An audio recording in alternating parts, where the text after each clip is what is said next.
yapraktan çıkmış artık.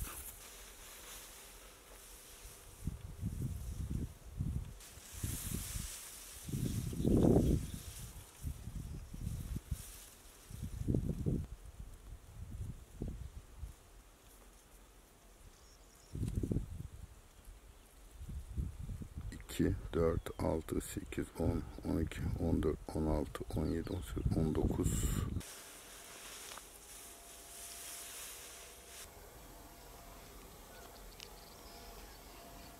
Şimdi Güneydoğu Anadolu bölgesi özellikle hububatın yanında bakliyatın da yani kırmızı mercimeğinde gen kaynağı. Bölgemizde geçmiş yıllara göre yağış miktarı mevsim ortalamanın altında da olsa bu yıl yağışlarımız gerçekten tam bitkin ihtiyacı olduğu dönemlerde yağdı. Ve şu anda da başaklar bayrak yapraklardan kimisi çıkmış, kimisi çıkma aşamasını önümüzde haftalarda süt olum dönemine gidecek. Mutlak suretle bizden hububattan ve bakliyattan ekonomik verim almamızı istiyorsak süt olum döneminde de toprağın ve bitkinin suya ihtiyacı var. Dolayısıyla şu anda bizde bir atasözü gibi bir deyiş var. Mart yağar, Nisan övünür. Nisan yağar, insan övünür. İnsanların övünebilmesi için, ambarların övünebilmesi için, ürünün bol ve bereketli olması için son bir yağışa daha ihtiyacımız var. Ve mutlak surede süt olum döneminde yağmasını isteriz. Ve beklentilerimiz de o yönde. Ama baktığımız zaman bir 10 günlük süreçte çok yağış gözükmüyor.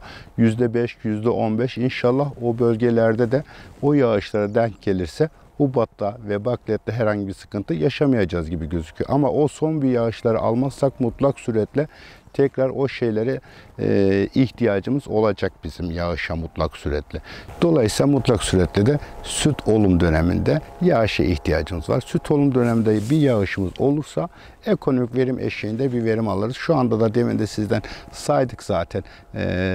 Başak yapraktan, bayrak yapraktan çıkan başakların üzerine tane sayısını saydığımız zaman tane sayılar zaten oluşumu tamamlanmış. Süt olum döneminde o tanelerin dolgun olmasını isteriz. Dolgun olması için de süt olum döneminde mutlak suretle yağışa ihtiyacımız var. Süt olum döneminde yağışımız yağarsa şu anda Gaziantep olarak çok kuraklıktan etkileneceğimiz söylenemez. Ama süt olum döneminde yağmur yağması taneleri zayıf olur ve kuraklıktan etkilenecek konumdayız. Rekoltede bayağı düşük olur. Çünkü hani taneler zayıf olur.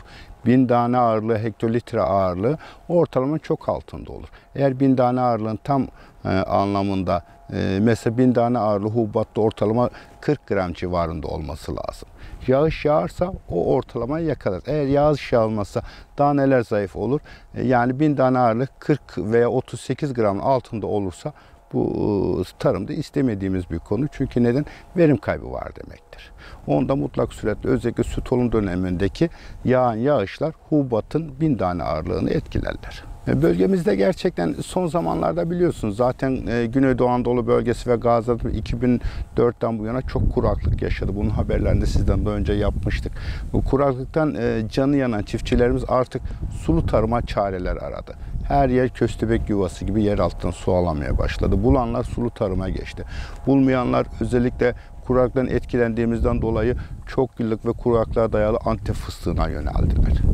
Ve şu anda bazı bölgelerimiz hariç Gaziantep'te sulu tarımın dışında kalan arazi varlığının %30'un üzerinde değil, %30'un altındadır. Çünkü her tarafta artık sulu tarım yapıyoruz. Özellikle barajların faaliyete girmesi, tam rentable yararlanamıyoruz belki onlardan ama özellikle son günlerde Gaziantep Valiliği ve Büyükşehir Belediyesi'nin ortak çalışmasıyla Belkıs Barajı'na GES projesiyle o bölgenin enerji maliyetlerinin düşürülmesi de o bölgenin tamamen sulanmasına vesile olacak diye düşünüyoruz.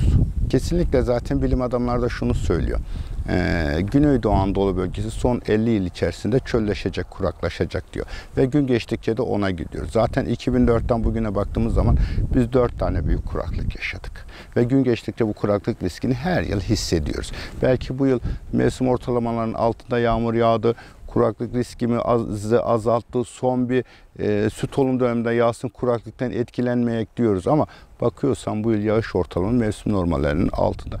Bunun için mutlak suretle şu anda zaten Tarım Bakanlığı bu konuda gerçekten ciddi teşvikler ve destekler veriyor. Tüm çiftçiler %50 basınçlı sulama sistemleri veriyor, destek veriyor. Ziraat Bankası 2 yıl ödemesiz 5 yıl krediler kullandırılıyor ki sulu tarıma geçelim diye. Zaten sulu tarımla kuru tarım arasında kuraklık dahi yaşamazsak bile %30-40 verim artışı var. Sulu şartlarda Gaziantep'in ortalama verimi 400 kilogramken kuru şartlarda 350 kilogram. Arada farkı da siz görüyorsunuz. Zaten giriş maliyetleri enerji hariç aşağı yukarı aynı maliyetler. Dolayısıyla mutlak suretle sulu tarıma geçmemiz lazım. Güneydoğu Anadolu bölgesi de zaten bilim adamları açıklıyor. 50 yıl içerisinde bir çölleşme, kuraklaşma var. İnşallah yaşamayız, tedbirlerimizi alırız ama bu riski de ortadan kaldırmak için mutlak suretle sulu tarıma geçmemiz gerekir diye düşünüyoruz.